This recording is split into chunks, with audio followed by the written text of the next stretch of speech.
सांगणार आहे ते तुम्ही शांत चित्ताने ऐकून घ्यावे अशी माझी नम्र विनंती.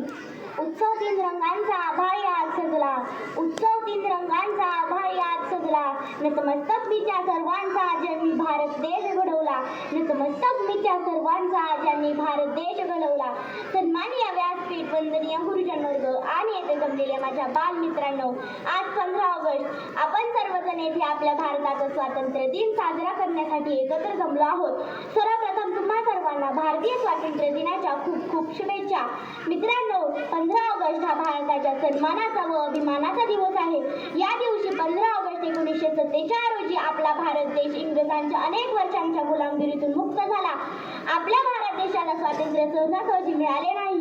स्वातंत्र्य प्राप्तीसाठी अनेक महान स्वातंत्र्य सैनिकांनी आपल्या प्राणांची आहुती दिली. जसे महात्मा गांधीजी, लोकमान्य टिळक, सुभाषचंद्र बोस, मंगल पांडे, भगतसिंग, सुखदेव, राजगुरू अशा अनेक महान स्वातंत्र्य सैनिकांनी आपल्या देशाच्या स्वातंत्र्यासाठी आपले प्राणपणास लावले. त्या सर्व स्वातंत्र्य सैनिकांना माझा मानाचा मुजरा. स्वातंत्र्यानंतर आपल्या देशाने कृषी विज्ञान व तंत्रज्ञान, साहित्य, खेळ इत्यादी सर्व क्षेत्रात चांगली प्रगती केली आहे. आज आपला भारत देश एक फार शक्तिशाली राष्ट्र बनला आहे की कोणत्याही देशाने डोळा वाकडा केला तर त्याचा डोळा बाहेर काढायला एकही मिनिट लागणार नाही हे खरे. मित्रांनो, आपला देश स्वतंत्र होऊन अनेक वर्षे झाली. या काळात आपल्या देशाने भरपूर प्रगती केली. वाडी वस्तीवर टीव्ही, फ्रीज आले, जाती जाऊन चक्की आली, खलबत्ता जाऊन मिक्सर आले, शाळू जाऊन हायब्रिड आले, धोतर जाऊन पॅन्टी आल्या, नऊवारी जाऊन सहावारी आल्या, जोडीदार आले, बाबा जाऊन पप्पा आले, आई जाऊन मम्मी आली, सायकल पुढे दिशेनाशी झाली आहे, भिकारी मोबाईल घेऊन फिरत आहेत. म्हणजे आपल्या देशाने भरपूर प्रगती केली असे म्हणायचे काय? अहो, लहान लहान मुलं गाड्या भरधाव वेगात चालवतात व त्यांचे आई बाबा कौतुक करतात.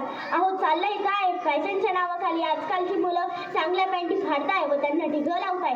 कानात मोबाईलच्या वायरी अडकवल्या की स्वतःला शाहरुख खान समजतात. बाप कमाई समजतात.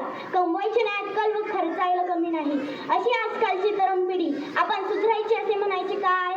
मित्रांनो, आपले ते खरे म्हणण्यापेक्षा खरे ते आपले म्हणा. मोठ्यांचा आदर करा, चांगल्या सवयी लावून घ्या, कायद्याचे पालन करा, भरपूर वाचन करा. मोबाईल, गाड्या, कपडे आपल्यासाठी आहे, आपण त्यांच्यासाठी नाही हे लक्षात घ्या. एवढे बोलून मी माझे भाषण थांबविते. मला आपण सर्वांनी ऐकून घेतले त्याबद्दल आपले आभार. जय हिंद, जय महाराष्ट्र.